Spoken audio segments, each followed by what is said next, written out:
Ciao, ci raccontate chi siete, da cosa siete vestite e che messaggio volete dare in questo carnevale? Allora, noi facciamo parte dell'oratorio di Cornuda, sono ormai 8 anni che sfiliamo tutti assieme, a volte in più, a volte in meno, ma insomma.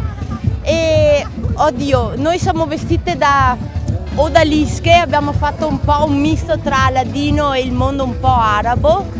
E quello che noi vogliamo trasmettere agli altri è che veramente ci divertiamo tantissimo a lavorare assieme. Allora, il materiale è il caffè, perciò sono tutte le carte del caffè. Arriveranno anche le cialde, perché abbiamo fatto anche con le cialde 2 abiti, hanno fatto.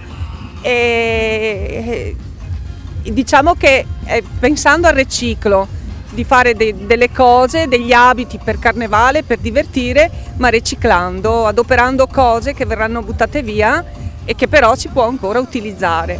Il messaggio importante che noi vogliamo diffondere è quello di venire a donare, perché donando è un gesto semplice ma può salvare molte vite, quindi noi ci siamo vestiti da vichinghi perché i vichinghi combattevano i draghi e erano coraggiosi, quindi il messaggio: siate coraggiosi e venite a donare.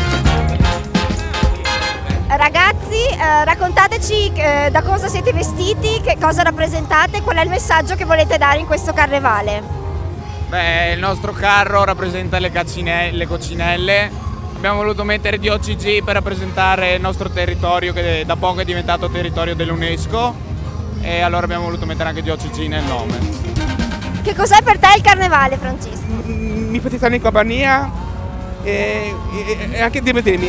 Allora, i carnevali abbiamo cominciato da Villorba e un po' tutte le varie protezioni civili sono messe a disposizione.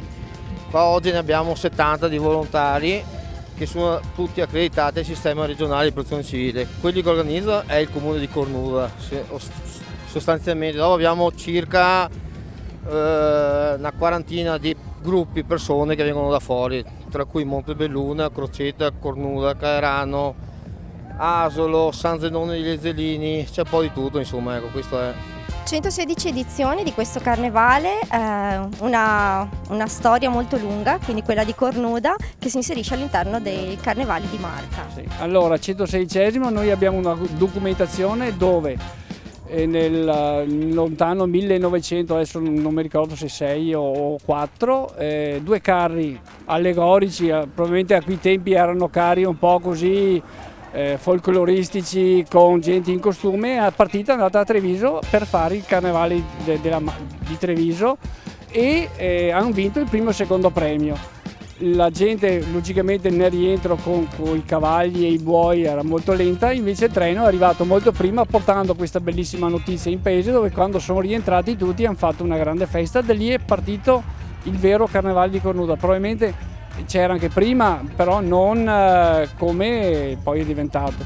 Negli anni si è sviluppato nelle contrade un po' così di concorrenza, ma poi si è visto che in ultima mettersi assieme per realizzare una cosa che doveva avere un certo successo ha portato a questi risultati. È una manifestazione che è il cuore dell'identità del nostro paese. Siamo alla 116esima edizione, siamo uno dei carnevali più antichi della Marca trevigiana. È una sintesi di tutto il paese, di tutta la popolazione, di tutte le associazioni che collaborano per questa 2 giorni di carnevale non stop, quindi è il fulcro del nostro paese. È un punto di riferimento delle manifestazioni carnevalesche della provincia di Treviso, insomma, come dimensioni di pubblico e anche come attrazioni: 13 carri, 10 macchiette, più di 1000 sfilanti, insomma un carnevale con dei numeri significativi anche quest'anno.